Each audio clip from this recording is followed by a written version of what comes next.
Before we start, I just want to do a tiny experiment with you guys in the audience. Who here has heard of Tinder? Come on, don't be shy, no judgment. All right, good. Who here has heard of Interactive Corp? Okay, slightly fewer. Well, that's good, because Joey and I are going to be talking about Interactive Corp for the next 20 minutes, so hopefully we'll give you a good explanation. Now, if I get this right, did it come up? There it is. No, that's the wrong one. Hold on. No, that's the right one. That's Interactive Corp. So when I look at that slide, Joey, I think conglomerate, because it looks a lot like a conglomerate. Tell us why it's not a conglomerate.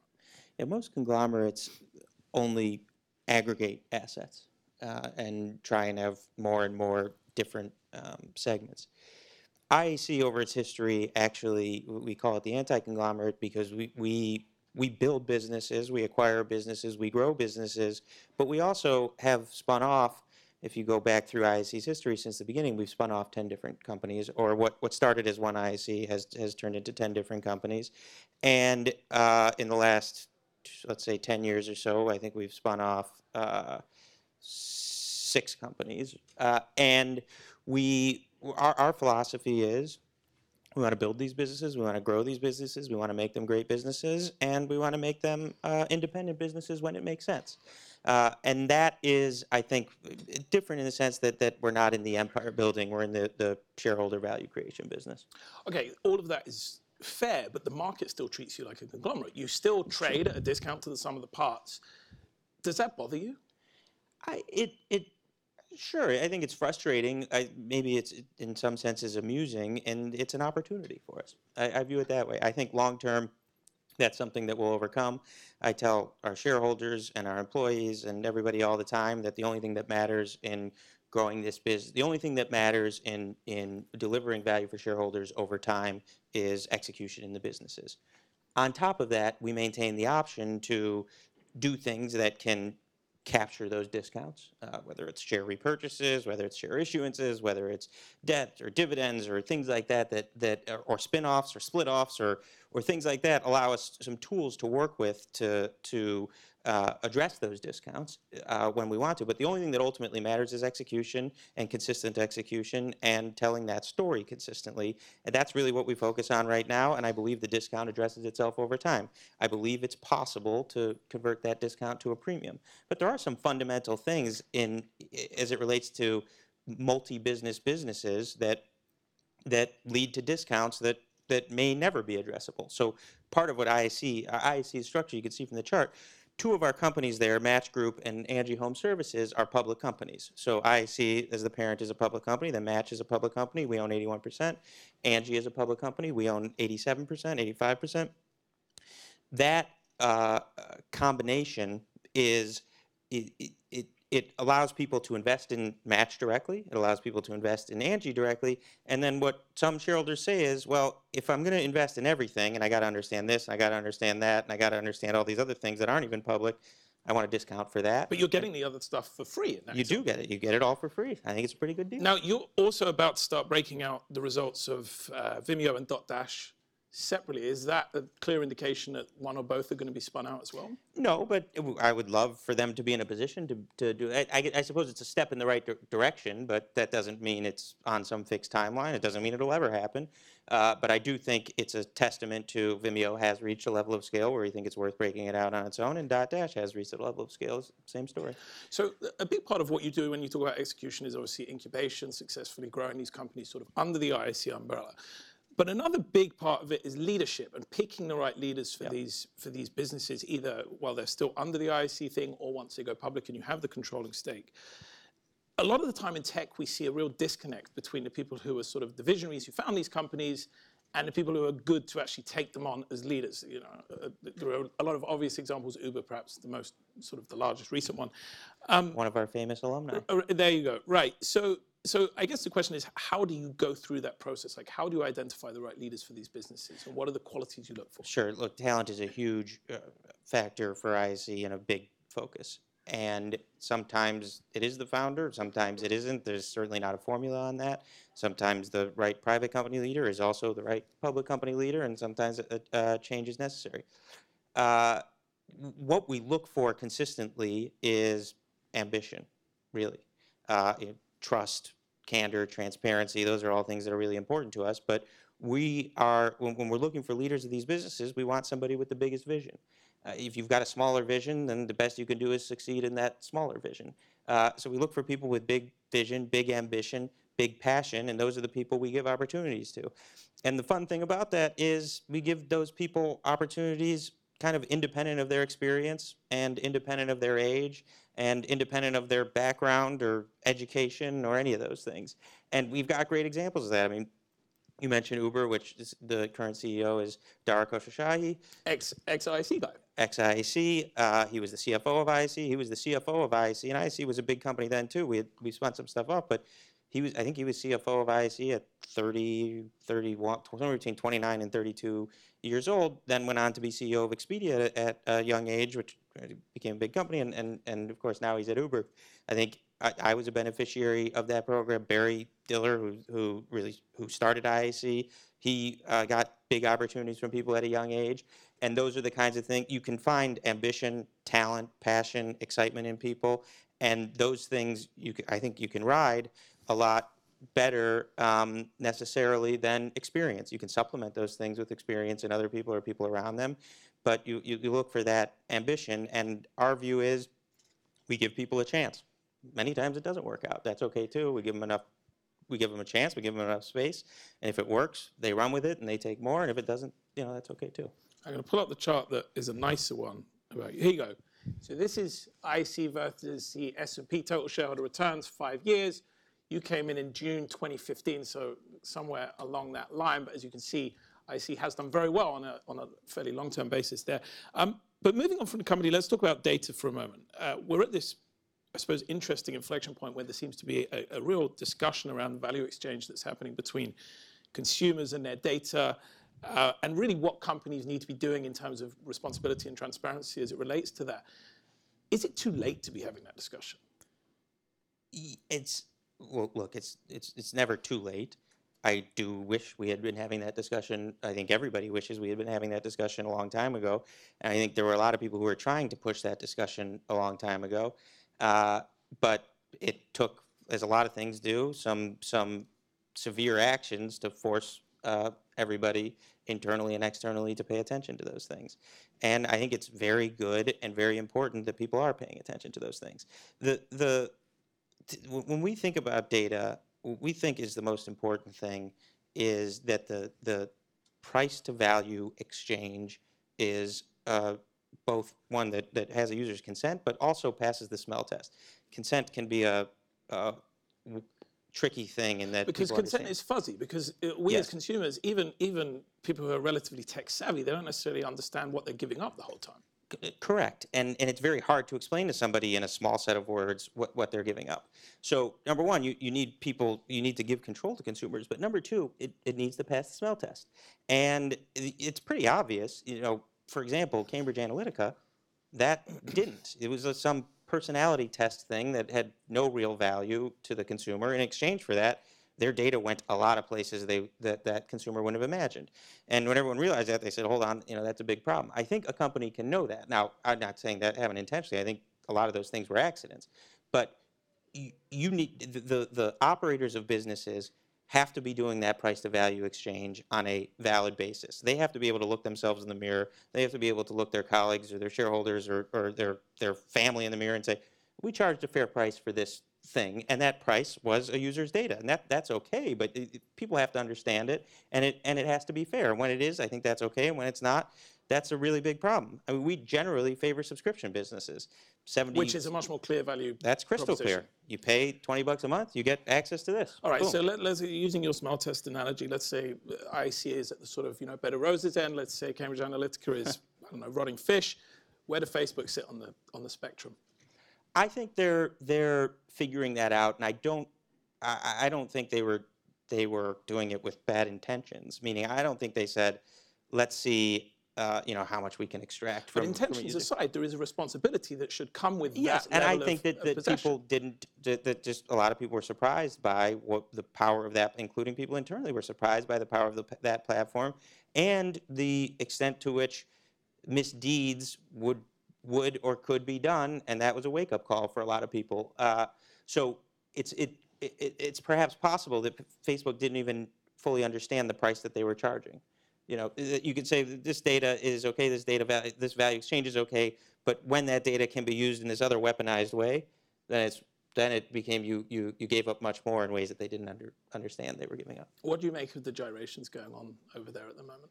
I don't. I mean, you do a lot of envy business them. with them, right? Yeah, we're advertisers on Facebook. We've been partners with Facebook in things. I don't envy what they're going through. I think it's hard. I mean, everybody's coming after them right now, and it's a tough spot to be in. I think they'll come through. I think they've been incredibly smart. They've been incredibly innovative. That's a company that executes unbelievably well and quickly. But this is going to slow them down for sure. And I think they'll power through that. But probably an unpleasant time right now because everyone loves a pile on and everyone's piling on.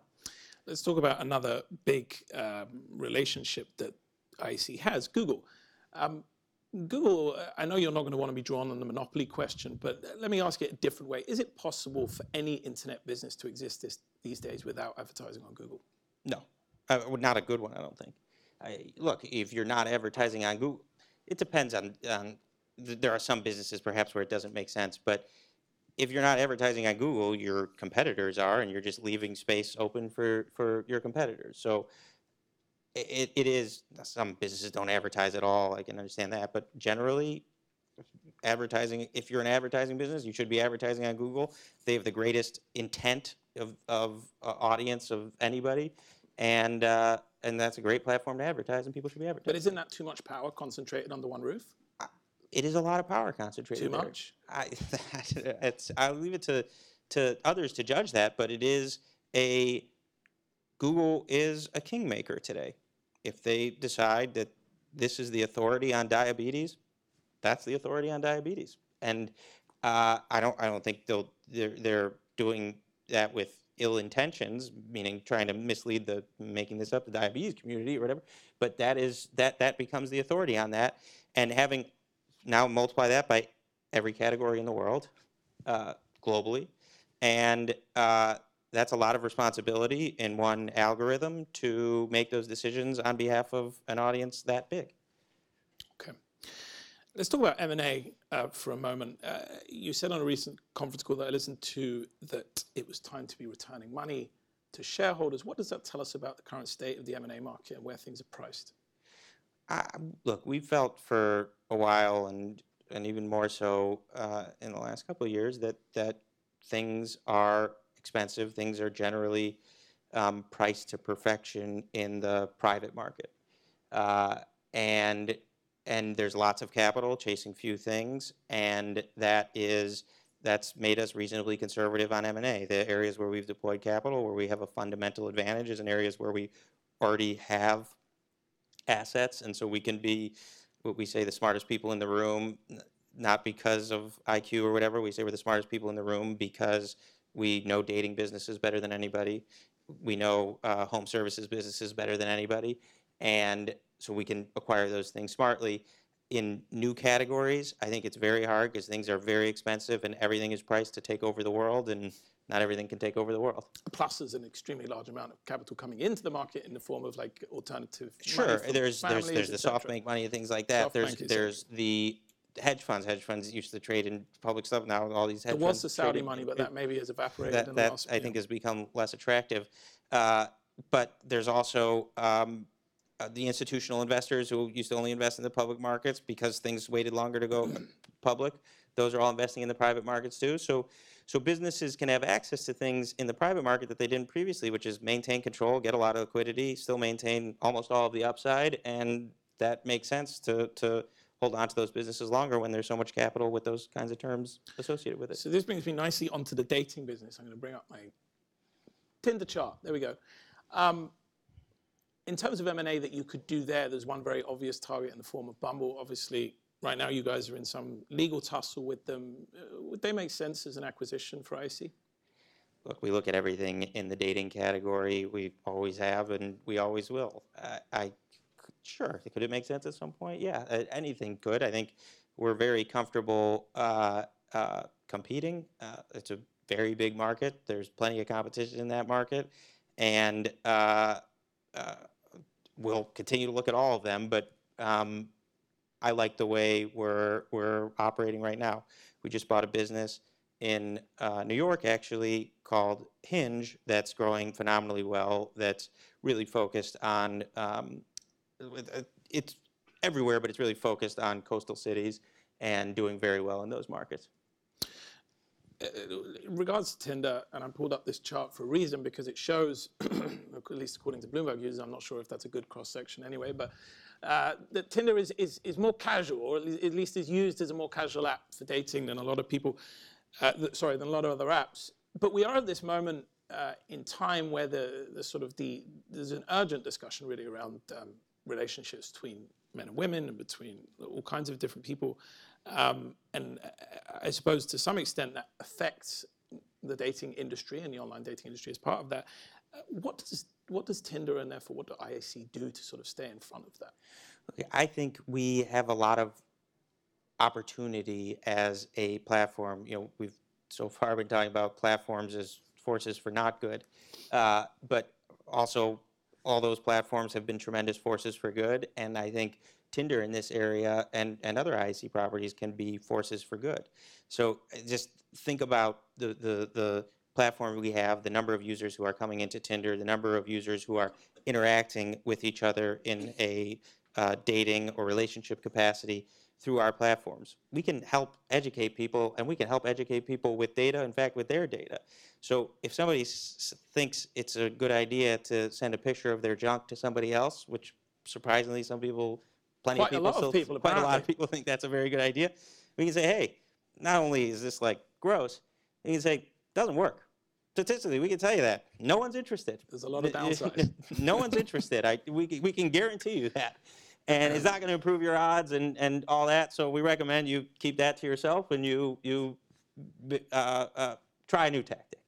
And you can use that in all kinds of capacities. A huge portion of people, majority of people, they start a conversation with, hey, by the way, there's nothing wrong with saying, hey, that's fine. But we can also say, here's some other ways where you could be a gentleman, or here's some other ways where you can say a nice thing, and you can help steer the conversations in ways that we think can be productive. And we can also improve the feedback loop, so it's not just the platform with its data, but giving users the tools to say, hey, and this is easier. Somebody could say something obnoxious to somebody else in a bar, so you could throw a drink in a face. That's not a lot of people have the gumption to throw a drink in somebody's face, even if they're a real big jerk. It actually is easier online to do that and go, hey, hit the jerk button. Although one would hope that to use your junk pick analogy, you'd be thrown out the bar before you could actually confront someone with that. But look, I like this sort of chivalry rather than dick pics. It's a good model. Yeah. Now look, at IAC, obviously you're a disruptor, so therefore you necessarily believe in disruption. All consumer-facing apps to some extent, and let's just continue with Tinder as the example here, are subject to fast-moving trends because consumers are fickle. We know that. Yep. And no one, if you look at Tinder, in 10 years or 15 years from now, no one is going to want to use the app that their parents met on. They're going to want to use whatever the next thing is. So how do you offset that? How do you try and stay ahead of the next disruption in all the industries you're in? Well, look, this gets back to it's a similar strategy in M&A, but this works for building brands too. We have a lot of data in this category. We have tried a lot of things in this category, and same is true for other categories where we're doing well. We try and get ahead of those trends, and we can and do launch new brands. And you take the learnings from all the prior brands and you apply that to the new brand. I think we have 28 brands right now, maybe just in dating. And some of those brands apply to particular demographics. There's one called Our Time, which is for over 50. Some of those brands appeal to particular geographies. We have a brand called Pairs, which is a phenomenal brand in Japan. Tinder has been amazing globally, but different brands work in different areas. And I do think that there is some merit to the notion that particular demographics or particular geos or particular eras might have particular brands. And I think we're in a very good position to do that. We have been historically, and I expect we will continue to be able to do that and want to do that. Okay, let's end on this. The name of this event is Year Ahead. I read somewhere your advice to job seekers is always think about where the industry you're going into will be in 5 years from now, because really where it is now is not relevant. Where will IAC be in 5 years? That is a good question. We've just spent a lot of time talking about that. We had all the top IAC people in a meeting 2 weeks ago where we were going through our 5-year plans, and we went through all the 5-year plans of all the individual businesses, and everybody has a really exciting plan and a bright future. And then after the whole meeting was over, I sat down with a few investors who happened to be in town, and they said, "Oh, so what did it all add up to when you added up the IAC 5-year plan?" And I said, "The truth is, I never added it up." And the reason is because I look at what we do, and of course the aggregate matters, but I look at what we do and I say, Match is a business. The dating businesses in aggregate are a business. Angie Home Services is a business. And each of these things operate on their own trajectory and on their own timeline and independent of each other. We don't believe in synergies at IAC. And so each of those do have a story. IAC's story in aggregate is going to be building great businesses. And I think the businesses we're in can and may be a part of that. But there will certainly be new businesses. There better be new businesses in that in 5 years. And there's a few seeds we've planted or are in the process of planting that I think 5 years from now we will be talking about in the scale of Match, which is a $15 billion company, or Angie, which is a $10 billion company right now. Joey, thank you so much for the time. Thanks for having me.